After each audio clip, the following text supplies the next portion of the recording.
You are watching Grace Television.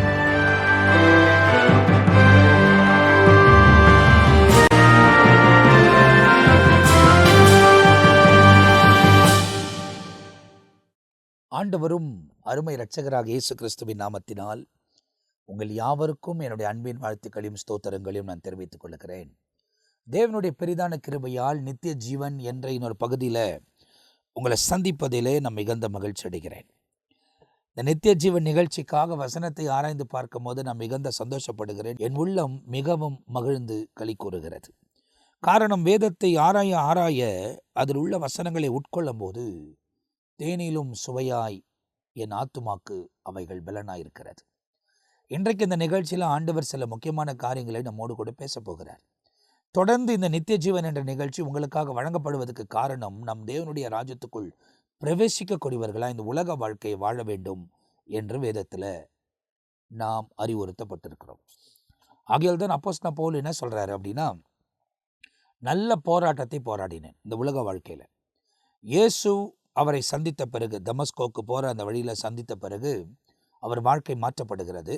மாற்றப்பட்ட அந்த நாள் முதல் அவர் கடைசி மூச்சு இந்த உலகத்தில் விடுகிற வர கிறிஸ்துவுக்காக வைராக்கியமாய் பரிசுத்தமாய் அவர் ஓடினவர் என்பதை அவர் எழுதின நிருபங்களை பார்க்கும்போது நம் துல்லியமாய் அறிந்து கொள்ள முடிகிறது.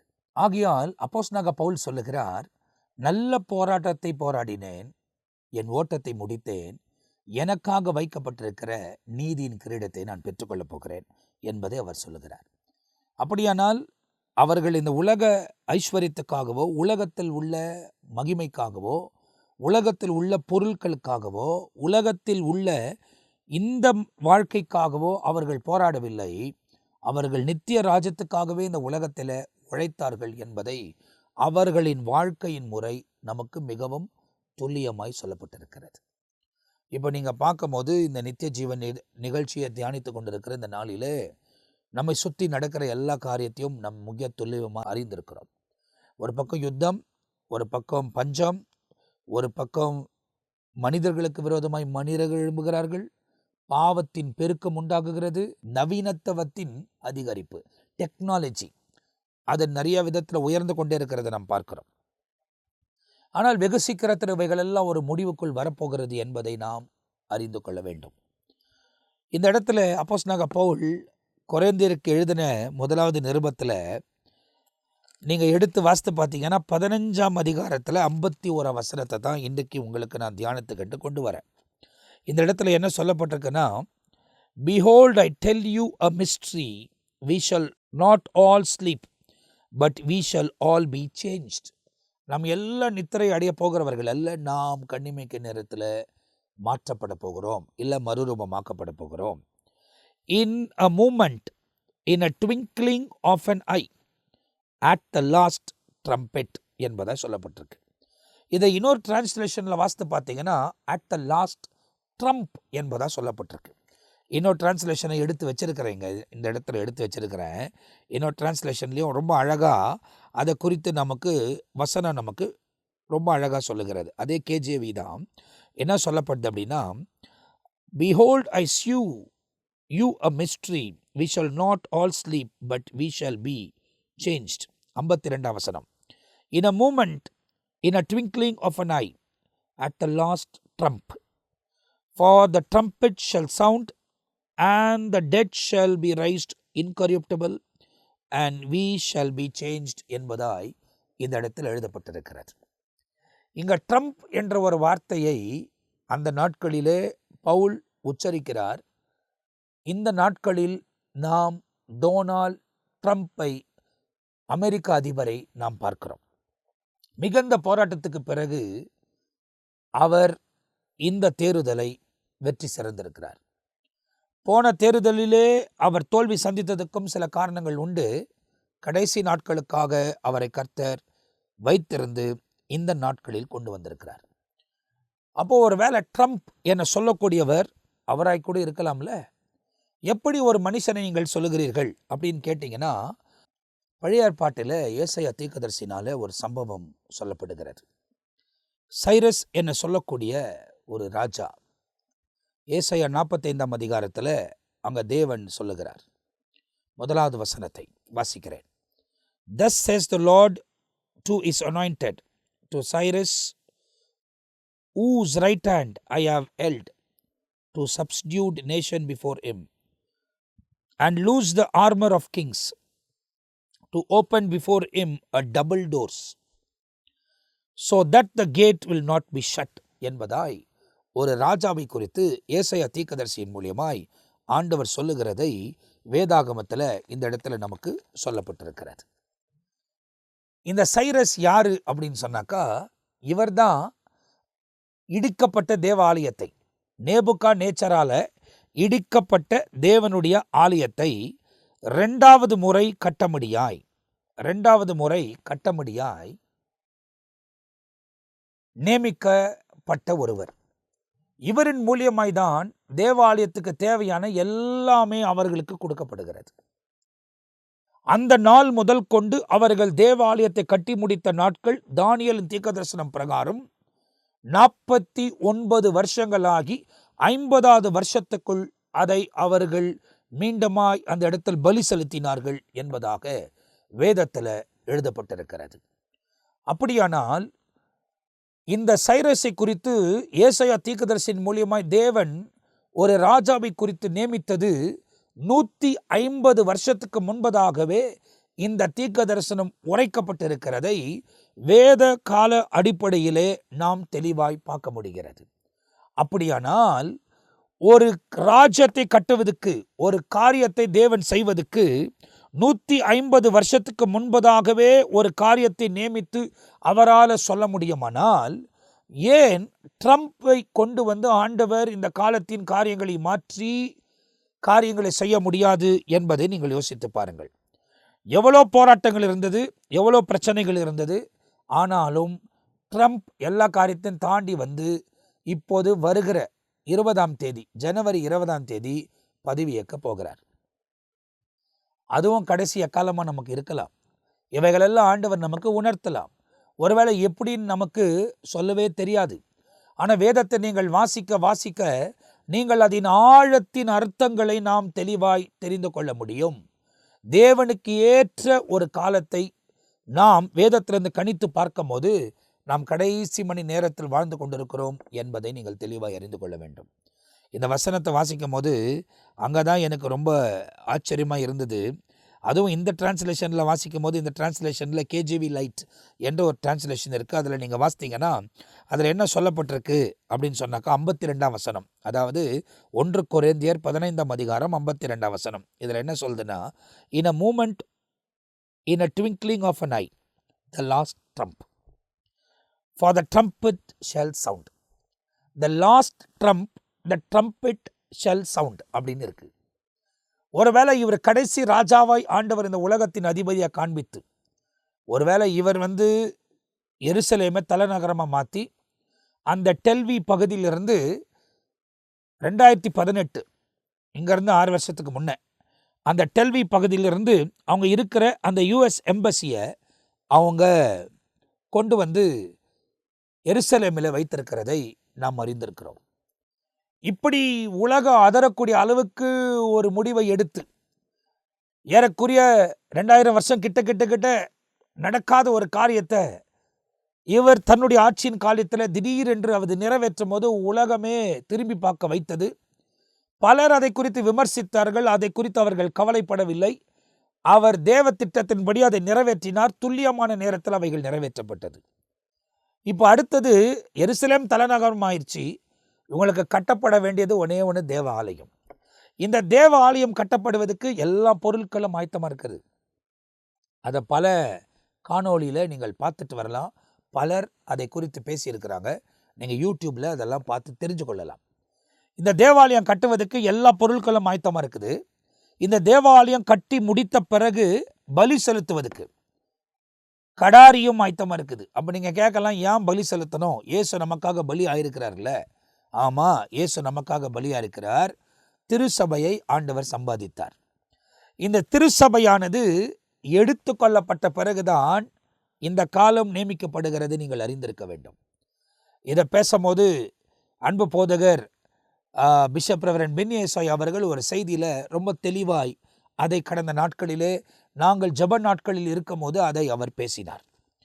பேசும்போது அந்த இடத்திலும் எனக்கு கண்கள் சில பகுதியிலே திறக்கப்பட்டது. காரணம், இயேசு கிறிஸ்து பலியாயிருக்கிற திருசபையை சம்பாதித்து இந்த திருசபையானது இரத்தத்தினால் துவைக்கப்பட்டு பரலோகத்துக்கு எடுத்துக்கொள்ளப்பட்ட பிறகு இந்த இஸ்ரவேல் ஜனங்களுக்கு மீண்டுமாய் பலி தேவைப்படுகிறது. அந்த பலியை அவர்கள் செலுத்துகிறார்கள். அந்த பலியை செலுத்துவதற்கு கடாரியும் ஆயத்தமாக இருக்குது. சிவப்பு கடாரியை குறித்து நீங்கள் யூடியூப் லிங்கில் நீங்கள் பார்த்துக்கொள்ளலாம். அப்போ பொருட்களும் ஆயத்தமாக இருக்குது, பலியும் ஆயத்தமாக இருக்குது.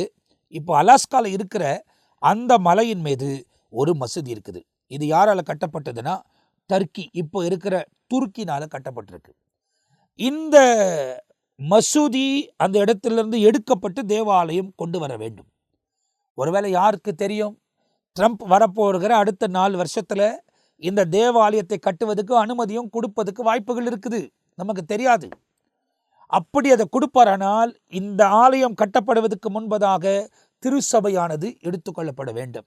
அடுத்தது ஒரு பெரிய கேள்வி வரும், அப்போ யார் அந்தி கிறிஸ்துவா வருவாங்க?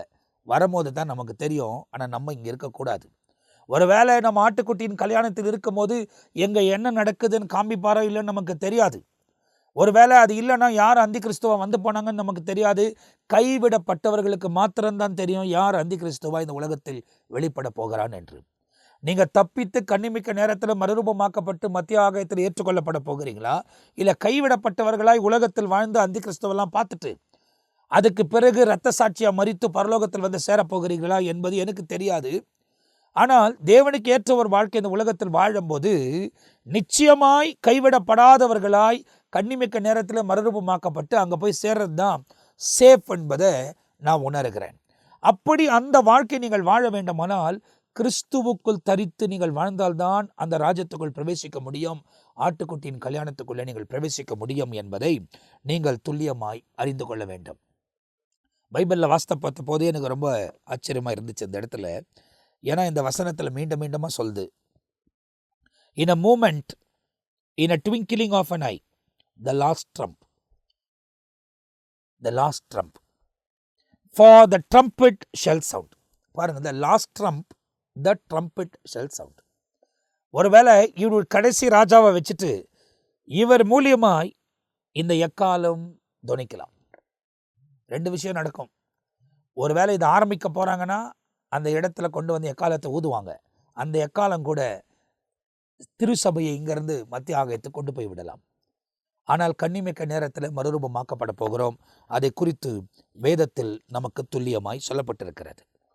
இப்போ இந்த இடத்துல நீங்கள் 15ஆம் அதிகாரம் அப்போஸ்தலனாகிய பவுல் கொரிந்தியருக்கு எழுதின நிருபத்தில் 15ஆம் அதிகாரத்தை நீங்கள் வாசித்து பார்க்கும்போது, Behold, I shew you a mystery, that we shall not all sleep. நம்ம எல்லாம் நித்திரை அடைய போவதில்லை, but we shall be changed. நாம் மாற்றப்பட போகிறோம். அதாவது இந்த உலக பிரகாரமான மாம்ச சரீரத்திலிருந்து எப்படி ஆதாம் ஏவாளை ஆண்டவர் அவர்கள் கீழ்ப்படியாத போவதற்கு முன்பதாய், இல்லை பாவம் செய்வதற்கு முன்பதாய் அவங்களை உருவாக்கி வச்சிருந்தாரோ அந்த மகிமையின் சரீரமாய் நாம் மாற்றப்பட போகிறோம். In a moment, in the twinkling of an eye, at the last trump, for the trumpet shall sound, and the dead shall rise incorruptible, and we shall be changed. For this corruptible must put on incorruption, and this mortal must put on immortality. So when the corruptible shall have put on the incorruption, all is immortal shall have put on immortality. Then shall be brought to pass the sayings that is written, death is swallowed up in victory. என்பதாக அப்போஸ்தலனாகிய பவுல் கொரிந்தியருக்கு எழுதின நிருபத்தில் 15ஆம் அதிகாரத்தில் 51 55 வசனம் வரை நம்ம வாசிக்க கேட்டிருக்கிறோம். ஆச்சரியமா இருக்கு சில காரியங்கள் எல்லாம்.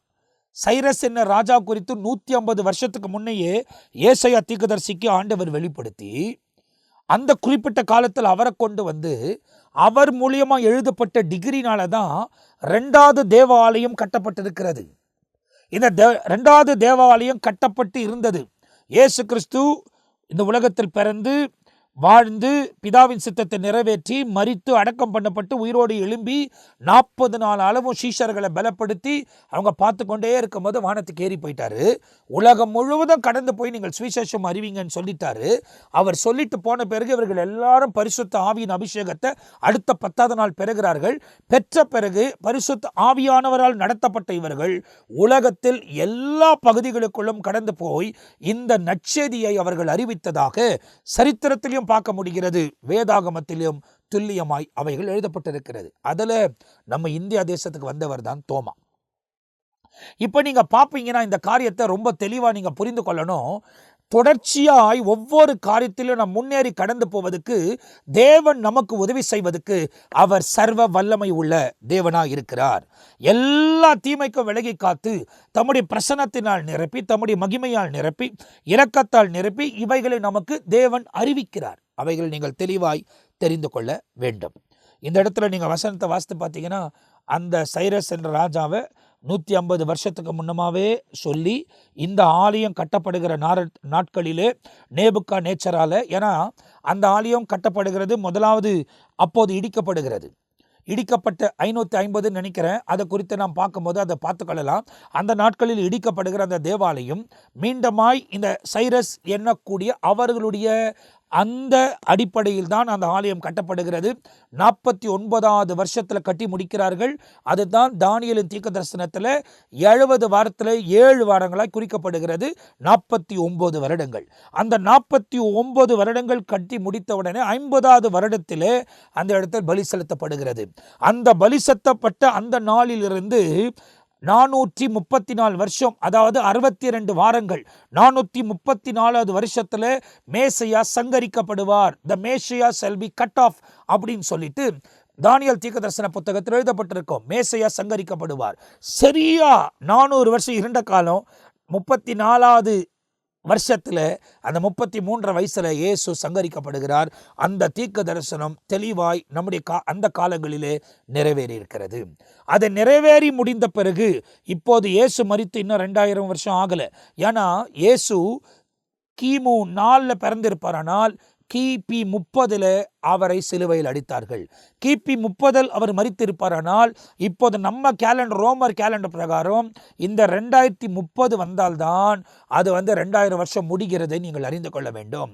2000 வருஷம் இந்த 30 வந்தால் முடிகிற இந்த சூழ்நிலையில் 7 வருஷத்துக்கு முன்பதாகவே 23ஆம் வருஷத்திலிருந்து தான் இந்த யுத்தம் அக்டோபர் 7ஆம் தேதி இஸ்ரவேலுக்கு விரோதமாய் ஆமாஸ் அவர்கள் தொடங்கி இருக்கிறார்கள்.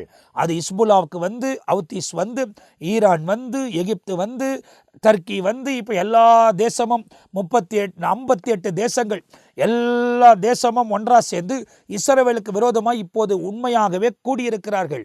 வருகிற நாட்களில் தான் இது என்ன நடக்கிறது என்பதை நாம் துல்லியமாய் அறிந்து கொள்ள போகிறோம். அப்படி இருக்கிற இந்த காலகட்டாயத்தில் ஏன் இது கடைசி நாட்களாக இருக்காது என்பதை நீங்க தான் அறிந்து கொள்ள வேண்டும். வேதத்தை நல்லா வாசிங்க. வேதத்தில் சொல்லப்பட்டிருக்குது, the last trump, the trumpet shall sound. The last trump, the trumpet shall sound. அப்போ அந்த சைரஸ் என்ற ராஜாவை அந்த இடத்துல 150 வருஷத்துக்கு முன்னே அங்கே சொல்லியிருக்க முடியுமன்னா, அப்போஸ்தலனாகிய பவுலுக்கு முன்பதாக ஏன் ஒரு 900, அதாவது 19th செஞ்சுரி, முதலாவது நூற்றாண்டில் சொல்லி இப்போ அந்த காரியம் நிறைவேறாது என்பதை யோசித்து பாருங்க. ஒருவேளை ட்ரம்ப் ஆனவர் தான் அந்த லாஸ்ட் ட்ரம்ப்பும் அவர் இருக்கிற காலத்தில் தான் அந்த லாஸ்ட் ட்ரம்பெட் ஊதப்படும் அப்படின்னு சொன்னாக்கா ஆச்சரியமே கிடையாது. அப்போ அடுத்த நடக்க போகிற 4 வருஷம் ஆட்சி ரொம்ப முக்கியமானது. ஏன்னா ட்ரம்ப் மீண்டுமா வரவே முடியாது. அமெரிக்கா தேர்தலின் ஒழுங்கின் பிரகாரம் ஒரு பிரசிடென்ட் 8 வருஷம் 2 பகுதியில் தான் அவர்கள் பிரசிடெண்ட்டாக இருக்க முடியும். அதில் 1 ட்ரம்ப் முடிச்சிருக்கிறாரு. நடுவில் ஜோ பைடன் அவர்கள் 4 வருஷம் இருந்தாங்க. மீண்டுமா அடுத்த 4 வருஷம் ட்ரம்ப் அவர்கள் தேர்ந்தெடுக்கப்பட்டிருக்கிறாங்க. அப்போ இதோடு கூட ட்ரம்ப்புடைய ஆட்சி காலங்கள் முடிகிறது. ஒருவேளை வருக தாமதித்து அவர் உயிரோடு இருந்தாலும் திரும்ப அவர் ஆட்சிக்கு வர முடியாது. ஏன்னா ஒருவேளை இதுதான் கடைசி ஆட்சி என்று சொன்னால் எக்கால சத்தம் எவ்வளோ தூரத்தில் இருக்கிறது என்பதை நீங்கள் துல்லியமாய் அறிந்து கொள்ள வேண்டும். வேத வசனங்கள் அதை குறித்து நமக்கு ரொம்ப அழகாய் நமக்கு சுட்டி காண்பிக்கிறது. வசனத்தையே நீங்கள் வாசித்து பார்த்தீங்கன்னா இந்த இடத்துல இந்த வசனத்தை வாசிக்கும் போது இன்னொரு இடத்துலையும் நான் பார்த்தேன். இன்னொரு இடத்துலையும் அப்படியே தேடிக்கிட்டே இருக்கும்போது இன்னொரு இடத்துலையும் அந்த வசனத்துக்கு பிலிப்பியருக்கு எழுதின நிருபத்தில் கூட சில காரியங்கள் நமக்கு ரொம்ப துல்லியமாய் இந்த இடத்துல அப்போஸ்தலனாகிய பவுல் சொல்லுகிறதை வேதாகமத்தில் நமக்கு ரொம்ப தெளிவாய் காட்டப்படுகிறது. அந்த வசனங்களெல்லாம் வாசிக்கும் போது நம்ம வருகைக்கு எவ்வளோ சமீபத்தில் இருக்கிறோம் என்பதை நாம் தெளிவாய் அறிந்து கொள்ள வேண்டும். தேவனுக்கு ஏற்ற ஒரு வாழ்க்கை நாம் வாழ வேண்டுமானால் வசனத்தை நல்லா ஆராய்ந்து அறிந்து அதுக்கு ஏற்ற மாதிரி நாம் ஜீவிக்கும் போது கர்த்தர் தம்முடைய இரக்கங்களையும் கிருபைகளையும் நம்முடைய வாழ்க்கையில் விளங்க பண்ணி வழிநடத்துவதற்கு அவர் சர்வ வல்லமை உள்ள தேவனாயிருக்கிறார். வேதத்தில் பிலிப்பியர் எழுதின நிருபம் 3ஆம் அதிகாரம் 21ஆம் வசனத்தை நாம் வாசிப்போம். 3ஆம் அதிகாரம் 21ஆம் வசனத்தை நாம் வாசிக்கும் போது இந்த இடத்துல பைபிள் சொல்லுது, who will transform our lowly body that it may be conformed to his glorious body according to the work which he is able even to substitute all things to himself. இந்த சரீரமானது மகிமையின் சரீரமாய் மாற்றப்படும் என்பதாக அந்த இடத்துல ரெஃபரன்ஸாக கொடுக்கப்பட்டிருக்கு. அப்போ இந்த மகிமையின் சரீரமாய் மாற்றப்படுகிற நாட்கள் ரொம்ப சமீபத்தில் இருக்கிறது. எப்போதுனே தெரியாது. பாருங்க, யுத்தத்தின் சத்தத்தை கேட்டு இருக்கிறோம். யுத்தம் நடந்து கொண்டிருக்கிறது. யுத்தங்களையும் யுத்தத்தின் செய்திகளையும் கேள்விப்படுகிறீர்கள். பஞ்சங்களும் கொள்ளை நோய்களும் வரும். இப்போ கொள்ளை நோய்கள் எந்த அளவுக்கு நமக்கு கொரோனா வைரஸ் காமிச்சிச்சுன்னு உங்களுக்கு தெரியும்.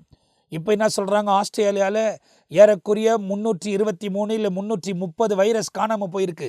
இது 2017 காணாமல் போயிடுச்சு. 2018 அங்கே இருக்கிறவங்க அது காணாமல் போயிடுச்சுன்னு கண்டுபிடிச்சாங்க. 2022 தான் அது காணாமல் போயிடுச்சுன்னு சொல்லி உலகத்துக்கு அறிவிச்சாங்க.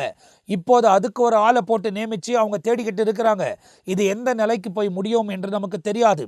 ஆனால் ரொம்ப சீக்கிரத்தில் கொல்லக்கூட கொடூர வியாதிகள், பஞ்சம், பட்டினி, வேதனை, நெருக்கம், பலவிதமான காரியங்கள் உலகத்தை சூழ்ந்து கொள்ளும். அப்படி சூழ்ந்து கொள்ளும் போது கிறிஸ்துவுக்குள் இருக்கக்கூடியவர்கள் ஒருவேளை மரித்தாலும் அவர்கள் தேவனுடைய ராஜ்யத்துக்குள் பிரவேசிப்பார்கள்.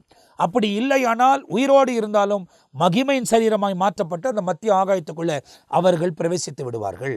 தேவனுக்கு ஏற்ற ஒரு வாழ்க்கை வாழவும் தேவனுக்கு ஏற்ற நியமத்தில் நாம் நடக்கவும் ஆண்டவர் இரக்கம் பாராட்டி வழிநடத்துவதற்கு அவர் உண்மை உள்ள தேவனாய் இருக்கிறார். நாம் ஆராதிக்கிற தேவன் பொய் சொல்லுகிறவர் அல்ல. நாம் ஆராதிக்கிற தேவன் மனமாறி விடுகிறவர் அல்ல. அவர் சொன்னதை சொன்னபடியே செய்து முடிக்கிறவர். தம்முடைய பிரசன்னத்தினால் நிரப்பி எல்லா தீமைக்கும் விலகி காத்து தேவ திட்டங்களை இந்த உலகத்தில் நிறைவேற்றுவதற்கு அவரை இரக்கம் தந்து நம்மை வழிநடத்துவதற்கு அவர் உண்மை உள்ள தேவனமா இருக்கிறார். ஒருவேளை ட்ரம்ப்புடைய ஆட்சி தான் கடைசி ஆட்சினாக்கா அவர் பதவியேற்கிற நாள் ஜனவரி 20ஆம் தேதி. 4 வருஷத்துக்குள்ளே அது முடிய போகுது. சில காலங்கள் மாத்திரம்தான் நம்முடைய கரத்தில் கொடுக்கப்பட்டிருக்கு. இந்த 4 வருஷத்தில் கூட என்னென்ன முடிவுகள் எடுக்கப்படும், எந்தெந்த தேசத்துக்கு அழிவு உண்டாகும். ஆனால் உலகம் முழுவதும் ஒரு போரான சூழ்நிலை தான். இந்தியாவே பங்களாதேஷுக்கு விரோதமாய் களம் இறங்கி செயல்பட்டு கொண்டிருக்கிறார்கள். பல விதமான காரியங்கள் நம்முடைய காலங்களிலே நமக்கு காண்பிக்கப்படுகிற காரியத்தை ஊழியர்களுக்கு ஆவியானவர் வெளிப்படுத்தி இப்போ உங்களோடும் பேசி கொண்டிருக்கிறார். இவைகளெல்லாம் உங்களுக்கு சொல்ல வைப்பதற்கு காரணம் என்ன? எக்கால சத்தம் சமீபத்தில் இருக்கிறது. இந்த எக்கால சத்தத்தை கேட்டு நீங்கள் நித்திய ராஜ்யத்துக்குள் பிரவேசிக்க வேண்டுமானால் தேவனுக்கு ஏற்ற ஒரு வாழ்க்கை இந்த உலகத்தில் வாழ்ந்திருக்க வேண்டும். அப்போது தான் அவைகளை தப்பித்து கொள்ள முடியும். வசனத்தை நீங்கள் ஆராய்ந்து பார்க்கும்போது இந்த சைரஸ் ராஜாவை குறித்து கூட ஏசாயா தீர்க்கதரிசன புத்தகத்தில் உரைக்கப்பட்ட அந்த காரியம் காலப்பூர்வமாக நம்ம பார்க்கோன்னா 150 வருஷத்துக்கு முன்னே சொல்லியிருக்கிறார். 150 வருஷத்துக்கு முன்னே சொன்னதை 150 வருஷத்துக்கு பின்பதாய் துல்லியமாக நிறைவேற்றப்பட்டிருக்கிறது. இப்போ 1வது நூற்றாண்டில் அப்போஸ்தலனாகிய பவுல் மூலியமாக சொல்லப்பட்ட இந்த காரியம் ஏன் இப்போது நிறைவேறக்கூடாது என்பதை யோசித்து பாருங்கள். ஒருவேளை அப்படி நிறைவேறினால் என்ன ஆகும் என்பதை நீங்கள் தெளிவாய் அறிந்து கொள்ள வேண்டும். எக்கால சத்தத்துக்கு ரொம்ப சமீபத்தில் இருக்கிறோம். எக்காலம் என்ன கூடியவர் வல்லரசு நாடின் தலைவராய் மாறியிருக்கிறார். அவர் எடுக்கக்கூடிய முடிவுகள் உலகத்தில் பெரும் மாற்றத்தை கொண்டு வரும். 20ஆம் தேதி முதல் கொண்டு என்னென்ன காரியங்கள் நடக்க போகுதுன்னு நம்ம கண்ணால் பார்க்க போகிறோம் உயிரோடு இருந்தோம்னா. அப்படி இல்லைன்னா கண்ணிமைக்க நேரத்தில் மறுரூபமாக்கப்பட்டு அங்கே நிற்போம். இல்லை மரிச்சா நம்மளை அடக்கம் பண்ணுவாங்க. அந்த எக்கால சத்தம் கேட்கும் போது மரித்த நாம் உயிரோடு எழும்பி முதலாவது போயிடுவோம். பின்பு பூமி மேலே உயிரோடு கூட இருக்கிறவர்கள் மறுரூபமாக்கப்பட்டு சரீரத்தில் மாற்றமாகப்பட்டு அங்கே மத்திய ஆகாயத்தில் எடுத்துக்கொள்ளப்பட போகிறாங்க. ஒருவேளை இதை குறித்தே பேசுகிறீங்களன்னா அதை தான் நடக்க போது. அதை குறித்தே தான் கர்த்தர் பேச வைக்கிறார். அதை குறித்தே தான் ஆண்டவர் சொல்ல வைக்கிறார். பாருங்க, வாக்குத்தத்த வசனத்தெல்லாம் வேதத்தில் வச்சு பேசுறது எனக்கு ரொம்ப சுலபமாக இருக்கும். நீ பயப்படாதே, நான் உன்னோடு கூட இருக்கிறேன், திகையாதே, நான் உன் தேவன் அப்படின்லாம் சொல்லி பேசலாம். உன்னை வாழாக்காமல் நான் உன்னை தலை ஆக்குவேன், உன்னை கீழாக்காமல் உன்னை மேலாக்குவேன் அப்படின்லாம் சொல்லலாம். நீ பயப்படாதே, உன்னை கர்த்தர் மேலாக்க போறார், உனக்கு ரொம்ப சந்தோஷமா இருக்கும். அவைகளெல்லாம் நிறைவேறாது. நீ தேவனுக்கு ஏற்ற மாதிரி வாழ்ந்தாதான், தேவனுக்கு ஏற்ற சத்தியத்தின் வெளிச்சத்தில் நடந்தால்தான் நீ இஷ்டப்படி வாழ்வ, இஷ்டப்படி யோசிப்ப, இஷ்டப்படி நடப்ப. உன்னை ஆண்டவர் எதுக்காக ஆசீர்வதிக்கணும்? ஒருவேளை நீ யோசித்து கொண்டு இருப்ப, நான் சர்ச்சுக்கு போயிடுறேன், கர்த்தர் என்னை ஆசீர்வதிச்சிருவாரு. Never ever imagine that God is a blind God. அவர் கண் தெரியாத தேவன் அல்ல, அவர் பார்க்கிறவர் என்பதை நீங்கள் தெரிந்திருக்க வேண்டும். எல்லாத்தையும் காண்கிறார். வெறும் மாம்ச நடவடிக்கை மாத்திரம் இல்லை, உன் இருதயம் யோசிக்கிறது, உன் கண்ணு பார்க்கறது, உன் சிந்தையில் வரக்கூடியது எல்லாமே கர்த்தர் பார்க்கிறார். அவருக்கு முன்பதாக எதுவுமே மறைந்து கிடையாது. அவருக்கு முன்ன ஒரு குற்றமற்ற வாழ்க்கை வாழ்ந்தினா கடைசியில் வரப்போகிற எக்கால சத்தத்துக்கு உன் செவிகள் திறந்திருக்கும். நீயும் மறுரூபமாகி அந்த மத்திய ஆகாயத்தில் எடுத்துக்கொள்ளப்படுவாய். உலக வாழ்க்கை நிரந்தரமானதே அல்ல. தேவனுக்கு ஏற்ற செயலில் வாழ்வதற்கு உங்கள் வாழ்க்கையை அர்ப்பணித்துக் கொள்ளுங்கள். ஆண்டவர் உங்கள் வாழ்க்கையை மென்மையான காரியங்களுக்குள்ள வழிநடத்துவதற்கு அவர் உண்மை உள்ள தேவனாக இருக்கிறார். இந்த இடத்துல நான் தியானித்து கொண்டே இருக்கும்போது இன்னொரு வசனத்தை கூட பார்த்தேன். அந்த இடத்துல பார்க்கும்போது இன்னொரு இடத்துல கூட அப்போஸ்தலனாகிய பவுல் சொல்கிறாரு. 1 தெசலோனிக்கேயர் 4ஆம் அதிகாரம் 15ஆம் வசனத்தில் நமக்கு எல்லாருக்கும் தெரிஞ்ச வசனம் தான், ஏற்கனவே தியானிச்சிருக்கிற வசனம் தான். அந்த தெசலோனிக்கேயரில் நம்ம பார்க்கும்போது அங்கே என்ன சொல்லப்பட்டிருக்கு அதை பார்த்து நம்ம ஜெபிக்க போகிறோம். அந்த இடத்துல நீங்கள் பார்க்கும்போது 1 தெசலோனிக்கேயர் 4ஆம் அதிகாரம் 15ஆம் வசனத்தில் என்ன சொல்லப்பட்டிருக்கு அப்படின்னா, For this we say to you by the word of the Lord, that we who are alive and remain until the coming of the Lord will by no means precede those who are asleep. For the Lord himself will descend from heaven with a shout, with the voice of an archangel, and with the trumpet of God, and the dead in Christ will rise first என்பது எழுதப்பட்டிருக்கு. அடுத்த வசனத்தை வாசித்தீங்கன்னா 17, Then we who are alive and remain shall be caught up together with him in the cloud to meet the Lord in the air, and thus we shall always be with the Lord. 18ஆம் வசனம், Therefore comfort one another with these words என்பதா சொல்லுகிறார். அப்போது இந்த முடிவு நமக்கு எப்படி வரும்னு சொல்லுது. அதுதான் இந்த நித்திய ஜீவன் நிகழ்ச்சி உங்களுக்கு வழங்கி கொண்டிருக்கிறோம். உலக வாழ்க்கை நிரந்தரமானதல்ல. உலக வாழ்க்கை முடிந்து போகக்கூடியது. உலகத்தில் நீ சம்பாதித்தது நீ மறிச்சா எத்தையுமே கொண்டு போக போகிறதில்ல. நீ ஏரோப்ளேனே வாங்கி வச்சா கூட ஏரோப்ளேனை கொண்டு அந்த 6 அடி குழியில் புதைக்க முடியாது. கப்பலே வாங்கி வச்சிருந்தா கூட புதைக்க முடியாது. 6க்கு 3 தான் உன்னை புதைக்க போகிறாங்க. ஒருவேளை நீ சந்தன கட்டையில் வச்சாலும் புதைக்கப்படுவ. உலகத்தில் விலை உயர பொருளை வச்சாலும் நீ புதைக்கப்படுவ. எங்கே போனாலும் உன் வாழ்க்கை அவ்வளோதான் என்பதை நீ யோசித்து கொள்ளணும். அதனால் மனுஷன் முடிவு எப்போது சடிதியில் ஏற்படும் என்பது நமக்கு தெரியாது. முடிந்தால் தேவனோடு கூட நிற்பியா உன்னை ஆராய்ந்து பார். அப்படி இல்லைன்னா நீ உன்னை இழந்து போவ.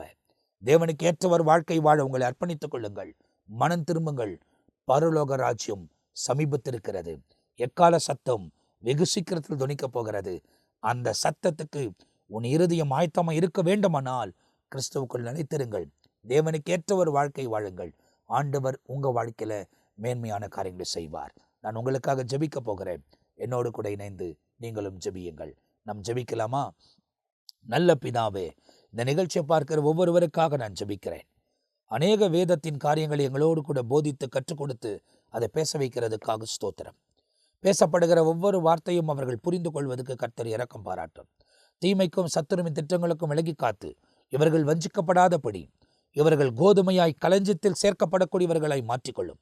இவங்க இருதயம் உம்மை தேடக்கூடியதாக இருக்கட்டும். இவர்கள் இருதயம் உம்மோடு கூட நிலைத்திருக்கக்கூடியதாக இருக்கட்டும்.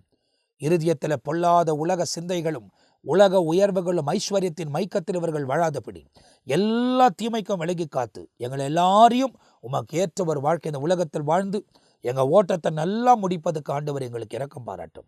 உச்சம் தலையிலிருந்து உள்ளம் கால்வரை உம்முடைய பிரசன்னத்தினால் நிரப்பி, மகிமையால் நிரப்பி, இரக்கத்தால் நிரப்பி, காரியங்களை வாய்க்க பண்ணி மேன்மையான காரியங்களை செய்யுங்கப்பா. உங்கள் திரு பிரசன்னத்தில், திரு பாதத்தில் நாங்கள் சமர்ப்பிக்கிறோம். இவ்வளோ தூரம் வழிநடத்தின ஆண்டவர் தொடர்ந்து நீரை வழிநடத்துவீராக. இவங்க உலகத்தில் வாழ்கிற அந்த வாழ்க்கை இருக்கிற வர அந்த சரீரத்தில் ஆரோக்கியமாய் வாழ, மனதில் சமாதானத்தோடு கூட வாழ, உம்மை தரித்து கொண்டு விடுதலையோடு கூட வாழ இரக்கம் பாராட்டுவீராக. எல்லா சூழ்நிலைகளையும் மாற்றி அமைத்து ஜெயத்தின் பாதையில் வழிநடத்துங்க. அவங்க எடுக்கிற முயற்சிகளை வாய்க்க பண்ணுங்க, கனப்படுத்துங்க, பலப்படுத்துங்க, பாதுகாத்து கொள்ளுங்க. உம்முடைய வல்லமையின் பிரசனம் இவர்களை தாங்குவதாக உம்முடைய மகிமையால் நிரப்பி மேன்மையான காரியங்களை செய்ய வேண்டுமா நாங்கள் ஜெபிக்கிறோம். உங்கள் திரு பிரசனத்தில் திருப்பாதத்தில் சமர்ப்பிக்கிறோம், பொறுப்பெடுத்துக் கொள்ளும். இவ்வளோ தூரமாக வழிநடத்தினவர் தொடர்ந்து நீரே வழிநடத்த வல்லவராக இருக்கிறதுக்காக ஸ்தோத்திரம். எல்லா துதி கன மகிமை உமக்கே செலுத்துகிறோம். இயேசு கிறிஸ்துவின் நாமத்தில் ஜெபிக்கிறோம் ஜீவனுள்ள நல்ல பிதாவே. ஆமேன், ஆமேன். பிரியமானவர்களே, இந்த நிகழ்ச்சி உங்களுக்கு ஆசீர்வாதமாக இருந்திருக்கும் என்று நான் நம்புகிறேன். சொல்லப்பட்ட வசனங்களெல்லாம் நீங்களும் ஆராய்ந்து பாருங்கள், தியானித்து பாருங்கள். கடைசி நாட்களில் இருக்கிறோம். எச்சரிக்கையாக இருங்க, தேவனோடு நடங்க. இயேசு உங்கள் வாழ்க்கையில் மேன்மையான காரியங்களை செய்வார். கர்த்தர் ஜீவனை கொடுத்திருப்பாரனால், இல்லை இயேசுடைய வருகை தாமதிக்குமானால் அடுத்த பகுதியிலையும் நம்ம சந்திக்க போகிறோம். எங்களுக்காக நீங்கள் ஜெபிங்க, உங்களுக்காக நாங்கள் ஜெபிக்கிறோம். இந்த யூடியூப் சேனலில் போடப்படுகிற கிரேஸ் டெலிவிஷன் இந்தியா யூடியூப் சேனலில் போடப்படுகிற எல்லா நிகழ்ச்சிகளையும் பாருங்கள். சப்ஸ்கிரைப் பண்ணலைன்னா சப்ஸ்கிரைப் பண்ணிக்கொள்ளுங்கள். ஏன்னா நோட்டிஃபிகேஷன் உங்களுக்கு வரும். அப்போ நீங்கள் வசனத்தை அறிந்து கொள்ளலாம். தேவன் உங்கள் வாழ்க்கையில் பெரிய காரியங்களை செய்வார். அடுத்த பகுதியில் உங்களை சந்திக்கிற வரை இப்போது உங்ககிட்ட விடைபெறுகிறேன். கர்த்தர் உங்களை ஆசீர்வதிப்பாராக. ஆமேன், ஆமேன்.